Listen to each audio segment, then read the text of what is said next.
আমাদের গালফ কান্ট্রিগুলোতে আমাদের নাগরিকরা যারা আছেন তাদের সকল প্রকার সিকিউরিটি তাদের অবস্থা সেটার পর্যবেক্ষণের জন্যই আজকে আমাদের ইন্টার মিনিস্ট্রিয়াল একটা মিটিং হয়েছে। সেখানে আমাদের পররাষ্ট্র মন্ত্রণালয় সেই মিটিংটা হয়েছে। মাননীয় পররাষ্ট্র মন্ত্রী সেখানে উপস্থিত ছিলেন, পররাষ্ট্র সচিব, আমাদের শ্রম এবং মন্ত্রণালয়ের প্রতিমন্ত্রী ছিলেন, সচিব ছিলেন, আমাদের বিমানের চেয়ারম্যান ছিলেন, আমাদের সিভিল এভিয়েশন এবং বিমানের প্রতিমন্ত্রী ছিলেন,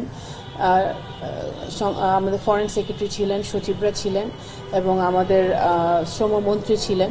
তো আলোচনাটা বেসিক্যালি আমরা করেছি যে আমাদের বর্তমানে যে অবস্থা সেই অবস্থাটা অ্যাসেস করার জন্য আমরা একটা ইন্টারমিনিস্ট্রিয়াল মিটিং হয়েছে। দুর্ভাগ্যবশত আমরা দুজন নাগরিককে হারিয়েছি, একজন ইউএইতে, একজন বাহরাইনে, এবং তাদের পরিবারের সাথে ইতিমধ্যে আমাদের মন্ত্রণালয়কে যোগাযোগ করা হয়েছে। পরিবারের সাথে আমরা কথা বলেছি এবং যখনই স্বাভাবিক হবে সিচুয়েশন, তারা পরিবার যেন তাদের ডেড বডি মরদেহ যাতে স্বাভাবিকভাবে আসতে পারে দেশে, সেটার সব রকম ব্যবস্থা আমরা করছি।